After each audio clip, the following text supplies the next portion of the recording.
Well, hi, everybody. Thank you for coming out. It's a very special evening. I know it's not pretty out there, so I appreciate everyone who came here today to see some presentations that I think are crucial or important and are essential for everyone in Canada to be paying attention to. So I'll keep my introduction brief. My name is Phil Johnston. I'm the branch director of the Canadian Association for Equality, otherwise known as CAFE, here in Vancouver. CAFE is a registered educational charity that focuses on gender equality, but particularly inequities men and boys face in society. And these things include the lack of resources for male victims of domestic violence, the underachievement of boys in education, the high rates of suicide in the male population, and more, including the issue we're talking about tonight.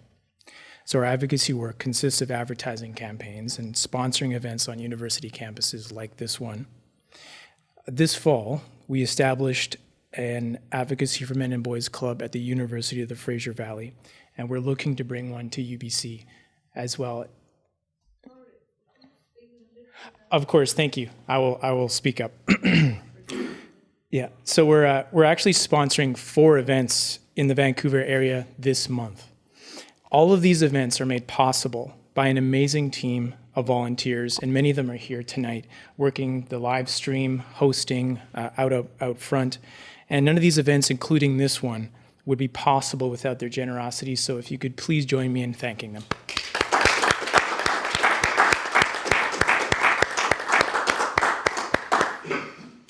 So CAFE relies on donations for events like this to keep happening. Please think about the volunteers that are putting in time tonight. When you give, there's a donation jar at the table out front, or you can approach myself. Before I go, there's one last thing I'd like to mention about the CAFE Vancouver branch. I'm pleased to announce that we're now preparing to launch a monthly legal clinic, the mandate of which will be to provide support for males affected by legal issues in the areas of criminal and/or family law, where marginalization and significant biases against men are known to exist in the legal system. So if you'd like to attend or volunteer for that initiative, sign up at the table out front, or you can speak to me about it. Thank you very much. Without further ado, I will introduce our first speaker. We're pleased to welcome back our first speaker, who gave a talk entitled Missing and Murdered Indigenous Men, The Untold Story, a year ago today. He is a professor of political science at UBC Okanagan and an expert on gender, genocide, and masculinity. In early 2016, he launched a petition for a gender-inclusive inquiry. Please welcome Dr. Adam Jones. Thanks. Oh, yeah, we don't have that. Fortunately, nobody has ever asked me to speak up in my entire life. Usually the opposite. I think I can assure you, you will be able to hear me from the back of the space. As Phil mentioned, I was very honored to be invited a year ago to give a presentation on much this theme. And originally, when we discussed bringing me back for this event, the intention was again that I would give some kind of keynote. I have never been so delighted to be bumped from that spot as I am here and now by indeed having Ernie Crey with us today, the Chief Counselor of the Cheem First Nation. It's an absolute honor to meet you. I've been very inspired by your own interventions on this subject over the last few months. When I published in April 2015 what I think is the first kind of systematic opinion editorial piece on this subject and drawing on what we know of the data,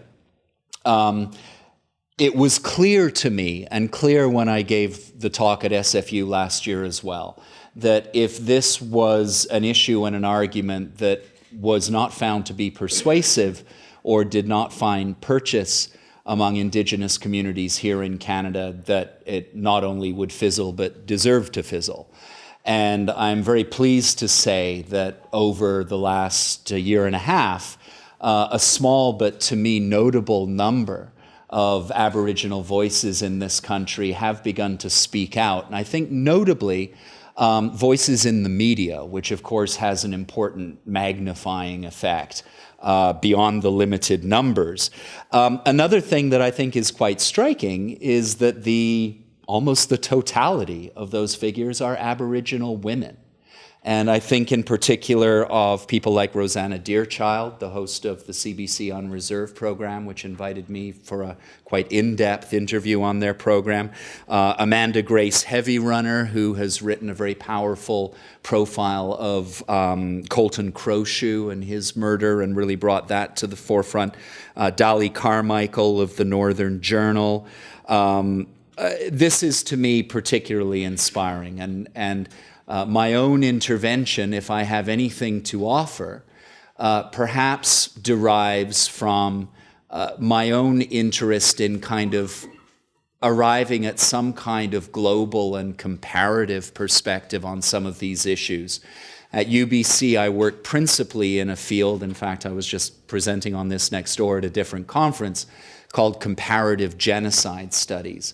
And one of the most prominent, if not the most prominent theme in contemporary genocide studies is the special vulnerability of Aboriginal peoples worldwide to imperial violence and genocide, indeed continuing through the present day. I have been involved in these issues for about 25 years. A very lonely enterprise when I first started out. But as time went on in my own field of poli-sci international relations, I began to notice a gradual relaxing of some of the initial resistance that I had generated, particularly in feminist international relations circles. And I'll never forget, probably about 10 years ago now, being invited to a conference in Geneva on gender and development, where I more or less spoke along the themes that I'm discussing tonight. Gave a talk about the special vulnerability of younger men in particular to state violence worldwide. And we finished my talk, and we were going for a coffee break, and I was sitting there chatting with somebody next to me, and an African woman who was a delegate also at the conference was getting up to go to coffee and passed behind me on her way out. And as she did, she patted me on the shoulder and said, "Good for you. Men need advocates." And I was quite stunned, first of all, to have the positive feedback, perhaps when I was prepared for something else. But men need advocates? Don't men have all the power? Don't men have all the voice? Why should we need advocates? Well, I think pretty clearly we do. And I think that over the last decade or two, including in feminist ranks and internationalist ranks, there has become something of an increased recognition that, first of all, an empirically undeniable fact, men and boys are no less gendered than women and girls. Whatever else you want to say about them, gender is as applicable to them as it is to the other side of the fence, or the other sides, if we want to be pluralistic about it. And beyond that, I think we need to make basically a human rights case, which is to say that there are certain universal human rights and that it is illegitimate to discriminate against any bearer of those rights on grounds that include gender. We are still trying to wrap our minds around the fact, to a certain extent as a culture, that this cuts both ways, that there are particular forms of discrimination, particular lack of access to resources that men and boys confront, just as women and girls confront different ones. And that is indeed what I have been trying to propose from the start with regard to the subject of missing and murdered Aboriginal Canadians, that we need a gender-inclusive approach to this subject. And that needs to be carefully distinguished from a gender-neutral approach, one which ignores gender. Because I think it is, in fact, a powerful explanatory variable, both for the particular types of violence that women and girls disproportionately confront, and for particular patterns that are gendered, if you like, towards men and boys. So I don't think this needs to be an oppositional quest. I think it needs to be an inclusive one. And I think we need to be able to craft our message in a way that speaks to those who may be skeptical and who are certainly strong supporters of the current inquiry, currently framed, and simply make the case of the benefits to our conceptual understanding and hopefully the practical benefits to Aboriginal Canadians over time of adopting an approach that recognizes Aboriginal boys and men as equal human beings, equally deserving of services, protection, attention, and works systematically to include them in the type of institutional investigations and government-sponsored projects that we're discussing tonight. There continues to be a huge resistance in many circles to incorporating particular patterns of vulnerability of men and boys. And some of this, I think, has to do with cultural stereotypes. It is notable to me that men and boys are no less likely, in fact, probably more likely to indulge in those stereotypes than are women and girls, which may be one of the reasons why I've often found that women are more able readily to understand and empathize with gendered patterns of victimization against men. Men, correspondingly, can be somewhat reluctant to do so because it's considered to be unmanly to point to one's vulnerabilities or to request assistance and intervention and so on. So we've got a lot of cultural baggage to deal with, and we also have a lot of institutional baggage to confront.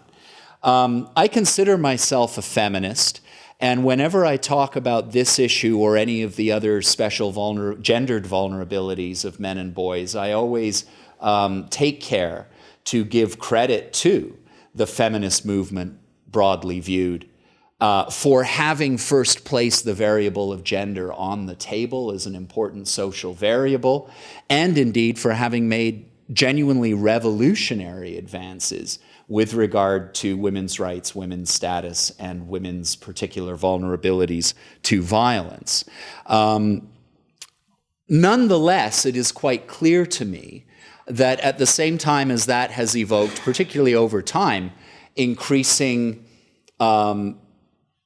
attention and to a significant degree sympathy, to the extent that people who once wanted nothing to do with me personally are now inviting me to their conferences. I consider that to be an important advance, at least in terms of getting my message out and speaking with the people that I want to speak with.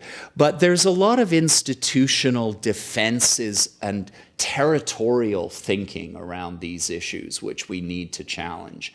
And in this particular area, I think that territoriality is often claimed by feminists who argue that if we pay attention to the male side of the coin, if you like, we risk detracting or distracting attention from women and girls and drawing away resources from the limited range of resources that are available to confront these issues. I think that's a short-sighted view, but it is a persistent one, and I see it playing out. I do some work also with the United Nations Office of Genocide Prevention as an expert consultant, and have done some stuff with the UN on the gender front as well, tangentially. And one sees certainly within the halls of the United Nations that there is a powerful constituency, feminist-informed constituency, that states that gender cannot be understood as a kind of impartial variable or a kind of general unit of social analysis, but rather gender has to be understood as a particular system in which men oppress women, okay? Therefore meaning that gendered violence can only be the violence that men inflict against women. Not the violence that women inflict against women, not the violence that men inflict against men, but only the violence that men inflict against women. And I could cite you some quotes that might curl your toes in terms of how narrowly the purveyors of this line of argument want to construct gender. And what I see going on in that kind of enterprise, and assisted in this by what I've learned from people like George Orwell and Noam Chomsky, is that how we frame the discussion is 90% of how the discussion unfolds. And if you are framing a discussion of gender and violence in a way that is specifically designed to exclude half of the human race, you are presenting us with anything but a level playing field for that discussion. And I do sense, I want to stress that my reading of what's going on in the United Nations right now is that, in fact, this is reflected in a small number of publications, the notion of gender-based violence against men and boys, GBV is the usual abbreviation for this, is now thinkable and expressible. And we have publications and even, I remember a guide for male victims of sexual assault, for example, or a guide for those who are dealing with male victims of sexual assault. We are beginning to see the first sprouts, I think, of a more inclusive approach to gender and gender-based violence. I hope very much to be able to encourage that in the future.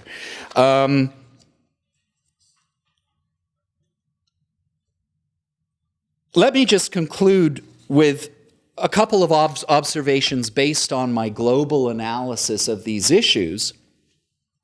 And this is also informed by some pretty fanatical traveling around the world.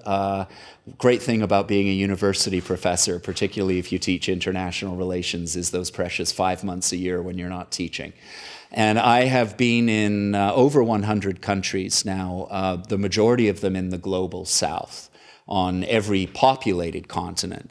And a lot of what I observe about the lived destinies of women and men, boys and girls in the world, particularly in the global south, the majority world, comes from a measure of personal observation as well as scholarly research.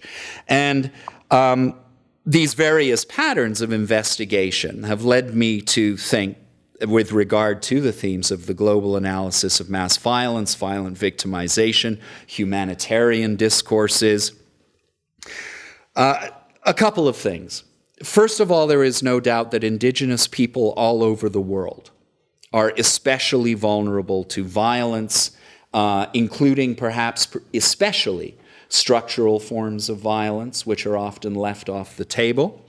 And in that sense, perhaps sadly, one of the things that allows us to speak of Indigenous people as a huge kind of umbrella category is this common experience continuing today of especially savage violence at the hands of usually Western actors and a whole network of material and ideological institutions put in place to deny the validity of Indigenous patterns of culture and political and social organization, to depict Indigenous peoples as primitive, and to place them on a social ladder which is far below that of the dominant society. This is a global trend. And as we see hundreds of thousands of Indigenous men and boys in our country experiencing, and indeed women and girls experiencing these patterns, let's remember that they are part of a global portrait in which these atrocities are unfortunately very much still with us and still disproportionately target that Indigenous sector of the global population. The second thing, and I've already hinted at it, is that I've learned over the years that gender is a powerfully important variable in analyzing broad situations such as the disproportionate vulnerability of Indigenous peoples, and indeed vulnerabilities to violent victimization in general. Again, adopting a gender-inclusive rather than gender-neutral approach allows us, as I've tried to do in my research, to investigate the broad span of gendered vulnerabilities. And I realize I'm kind of falling in a little bit into the binary of men and women, masculine and feminine here, but one can point also perhaps to the particular vulnerability of LGBT individuals around the world as being a further expansion of this kind of gender framework. It's one that feminism taught us. It's one that I think has yet to achieve the full power of its explanation, in part because of those territorial and institutional factors that I mentioned. That's gradually changing. And related to that, I think it's clear that the incorporation of boys and men as gendered subjects, and with regard to mass violence as victims and survivors, as such, meaning as gendered beings, remains very limited, very hesitant, and very urgent. Something we really need to dig into in a deep and empathetic and comparative way to understand particular patterns of state-directed and socially disseminated discrimination, violence, and suffering. As for proposals, where do we stand now? The limited protests against the framing of the current commission inquiry, to no one's surprise, at least not mine, did not succeed in notably changing the terms of that inquiry. I was chatting beforehand with Ernie about this and sounding him out about his views. It does seem to me, even though we have a glass half full type of situation with the current inquiry, we do need to learn from it what we can. I have never stated other than that the gendered vulnerabilities of Aboriginal girls and women in this society are an absolutely essential, foundational element of any broader attempt to understand not only violence against First Nations peoples and among First Nations peoples, but also the relative gendering of the experience of men and boys and boys and girls. We need to take what we can and not simply reject, I think, what is unfolding as being a sham or so on. At the same time, and I think Ernie is going to address this in greater detail, we need to use the inquiry as currently framed to try to claim what space can be claimed for the subject of the vulnerabilities of men and boys. Clearly, that is going to be something that relies fundamentally on the desire and willingness of Aboriginal representatives to this commission to raise those issues and to stress to the commissioners that they consider this an important part of the broader scenario and that they want attention also to their boys and men along with their women and girls. Ernie, as I said, I think will speak more about this, but from my conversations with him and from my observations of some of this limited media response, I think that there is the potential for that. Do we then press do we press for some of that to be reflected in the final report? Do we press for, since this is only intended to be the beginning of a very long process, do we then call for some kind of parallel investigation into the specific vulnerabilities of boys and men to follow the current inquiry? I'd be interested very much to hear your own thoughts on that and what is strategically the best way to proceed. I'll just say a couple of things in closing, and that is that in my original op-ed in the National Post last year, I proposed, or shall we say daydreamed, of something called a First Nations anti-violence initiative that would be a truly inclusive and broadly framed investigation of patterns of violence against and within Aboriginal communities, one that will do full justice to the legacy of white and Western colonialism through to the present day, and post-colonialism, if you like. I'm not sure many Indigenous peoples can tell the difference sometimes. We clearly have this still with us today, and we need to frame it in a way that is going to allow us to get to the roots of the question.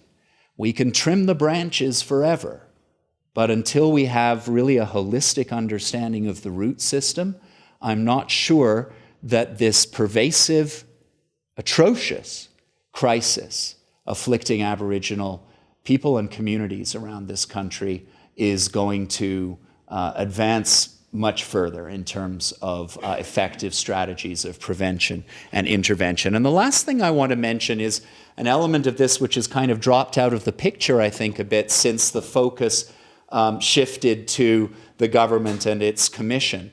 And that is the role of the police, the role of the RCMP in particular. One of the consistent struggles we have encountered in trying to evaluate the situation and needs of Aboriginal men and boys is that the data are very limited. And one of the reasons that they are limited is because the RCMP has taken a conscious decision to limit them. They have announced, for example, with regard to what they call their National Operational Overview on missing and murdered Aboriginal women, that they have no intention of expanding that operational overview to Aboriginal men and boys, which means above all, or first and foremost, collecting data on their situation. And if federal agencies like the RCMP are profoundly discriminatory in their approach in that way, we are going to encounter these difficulties of analysis and intervention forever. They need to be pushed, they need to be pressed. I think the media has a really important role here. And I'll just mention finally that a couple of weeks ago, I received word from a journalist in central Canada, I don't want to say more about it at this point, that she is beginning an investigation of the specific case of the Trail of Tears, and wants to see if she can determine, since we now have a reasonably accurate picture of the number of murdered and missing Aboriginal women along the Trail of Tears, how many men and boys are there also? Is there a more symbolic picture of the, or is there a more powerful symbol of the feminization of this issue than the Trail of Tears, with all that it evokes in terms of the male perpetrator kind of lurking in the background? I think this is one of the reasons that the male victims are generally left out of the picture, because there is such an onus on the male perpetrator. And if you acknowledge men and boys as victims as well as perpetrators, I'm certainly not denying the perpetrator side of things, it clouds or somewhat confuses your attempts to depict a kind of abstract but gendered male figure standing behind this crisis of murdered and missing Aboriginal women. To that extent, I think we really need to reconfigure our own stereotypes, reconfigure our own investigative interests and activities, restructure our own activism and advocacy. And may I just say on that note that I don't think there is another group in Canada doing as much right now as is SFU Men and Boys to bring this issue and many other issues to public prominence. I'm in awe of your activism and find that very inspiring. I hope that with contributions certainly from people such as myself, but led and directed by Aboriginal representatives and community members, such as the gentleman I'll now invite up to speak, we can truly construct an agenda that will do justice to the concerns of those who want to protect and defend Aboriginal women and girls. That is an urgent task. It is as essential a task as protecting Aboriginal men and boys, but we need also to get the other side of the issue on the table and to keep the feet to the fire, if you like, of the governmental and other institutional, including media actors that are largely controlling how this debate is unfolding at the moment. I'll end there.